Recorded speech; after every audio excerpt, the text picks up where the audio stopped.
COVID-19 where there are critically ill patients waiting to be tested. Tests should not be for the wealthy, but for the sick. The NBA's executive director is disappointed in the criticism NBA teams like the Nets have gotten from politicians such as New York City Mayor Bill de Blasio for being tested for COVID-19. Roberts told our Ramona Shelburne, there's nothing irresponsible. If you've got that information that you've been exposed about trying to get the test, the problem is that more of us can't get the test. And I'm not apologetic about saying it. In my view, that rests at the foot of our federal government. On that note, we bring back in our Jay Williams. And Jay, we want to get your take on this subject. Yeah, guys, I think this is very murky water. In a time of crisis, I think you can have a lot of extremes, and those extremes are only seen through those individuals and their own perspectives. And look, I think in these type of moments, you have to show empathy because I live here in Brooklyn, living right across the river from Manhattan. Manhattan in the last 2 days has been in a state of a crisis. I mean, we've had 1,000 confirmed cases in 2 days. And these numbers are going up as we get more and more testing. And you can only imagine the kind of pressure on Mayor de Blasio. Once again, I don't think it makes what he said correct, but I think he's under intense pressure and scrutiny with all these people that are trying to look for answers. People are confused and they're trying to look for answers. And then I look and I really commend Adam Silver and Michelle Roberts with the way they handled that, because if you listen to the rest of the interview with Rachel Nichols, which is a great interview, by the way, and you hear Adam Silver say that we employ close to 55,000 people worldwide. And, you know, Max, I go back to the original point that you just made. Wouldn't it be nice to turn on the TV and just to see guys playing a way to just to distract yourself for 1 second throughout the course of the day where you're not bogged down listening to all this stuff? And Adam Silver's trying to understand, what do I do? What's in the best interest of our players and our people? We're going through private institutions. By the way, these are public health scenarios in which OKC demanded that they give testing. Okay, it wasn't them going through private institutions at that time. So I think everybody's trying to figure out what the answers are. But I do commend Adam Silver for not swinging back at Mayor de Blasio, taking a stance for what he had to do with the private institutions they work with, and they're trying to do what's in the best interest of their players, because their players affect a lot of people worldwide as well. So I think it's very murky water all the way around. It is murky water, Jay, and I want to throw this back to you and Max specifically in regards to where my point is coming from as it pertains to Mayor de Blasio. I think it's important that we recognize the fact that you have people out there making accusations that the government should have had more tests readily available. They're making accusations that, the test wasn't readily available because they knew that ultimately the numbers would be high and it would have a negative effect on the economy.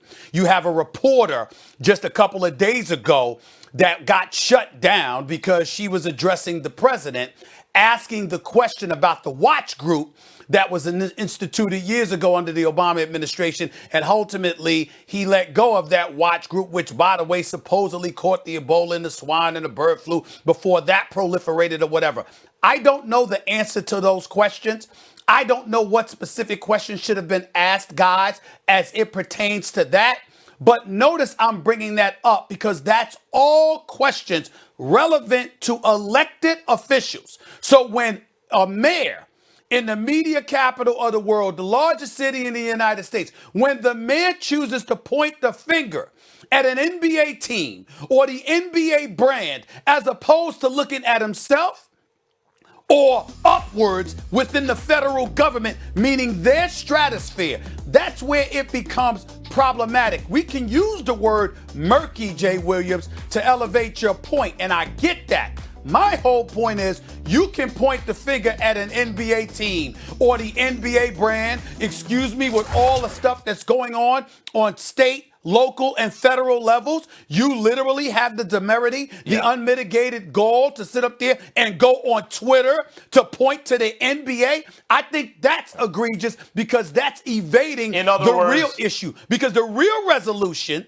is where those elected officials are and what work they're doing. And that's all I want to say about that. Stephen A., I think you make a powerful point there. In other words, that is the reason it smells political to you. And whatever good message is there, whatever message there is, like, hey, let's hope that everyone has access to these tests, and the priority is based on who needs it most, is kind of muddied for you because you see obvious political motives there. I think that's probably right. That said, Andrew Cuomo, the governor of New York, has tweeted recently in the last, couple hours, that 38%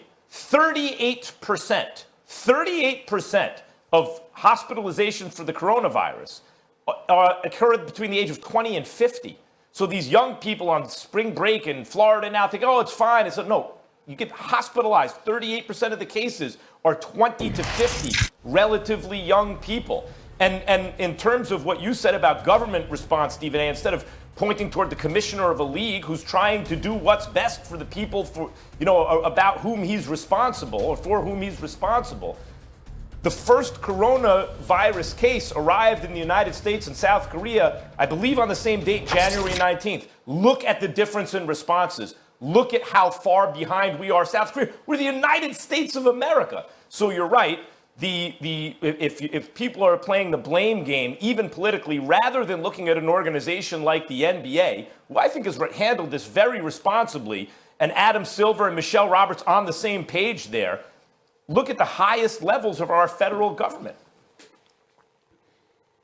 Because they haven't. Stephen A., I wanted to go back at what you said to a degree, because I'm with you. Is this being politicized? You're damn right it's being politicized to a degree. And those remarks should go towards the White House. They should go towards the White House instead of the NBA. But where the murky water happens for de Blasio, and once again, I'm agreeing with you, Stephen A., is that he's saying I need to work with the White House. So if I attack the White House, will I get the same kind of response time? So I agree with you. We're on the same page. I do think that he is trying to individually attack somebody via Twitter, and I don't think that's the right move to go about it. But I'm also trying and praying that I'm trying to understand what position that he's in at that given time, because the amount of pressure that he's in right now in a city where everybody's coming to him looking for answers and nobody has any damn answers. That's the problem. People are coming out saying, oh, it's going to affect this amount of people or this amount of people, and nobody knows. Nobody has no damn clue. So, yes, I think he is trying to attack one entity, which is not the right way to do it. But I'm trying to put myself in his position, which, once again, is not making it right, Stephen A.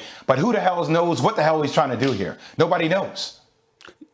Nobody knows, but I do know this much. He needs to get on the same page with his governor, the governor of New York State, because they seem to have a different point of view as to what should be transpiring in New York City. Maybe you should handle that rather than taking time to go on Twitter and point the finger at the NBA. Let's be clear about that. But secondly, and more importantly, the reason why I brought those things up, I'm not trying to get political here. I'm saying they need to get even more political from the standpoint of handling their business. And I'm not saying they're not doing that now, but clearly if everybody was on the same page and on the ball addressing this with the level of fervor it deserved from the initial process, that's something that could have alleviated some of the problems, at least some would think. And right now, what de Blasio is alluding to is a level of elitism. Well, guess what? It's a capitalistic society. And sometimes you're going to have that existing, because if you are in a position where you have influence with the masses and enough money can be generated ultimately, and you're employing over 55,000 people with one league, and Lord knows how many other people are being employed with football, baseball, and beyond. Sometimes in a capitalistic society, those things are going to happen. De Blasio and every elected official knows that. And this ain't the time to be complaining about that. It's the time to come together and use those resources to get done what needs to get done. I agree. Although I appreciate the point, as I said earlier, I do think there's a good counter argument to that. In terms of,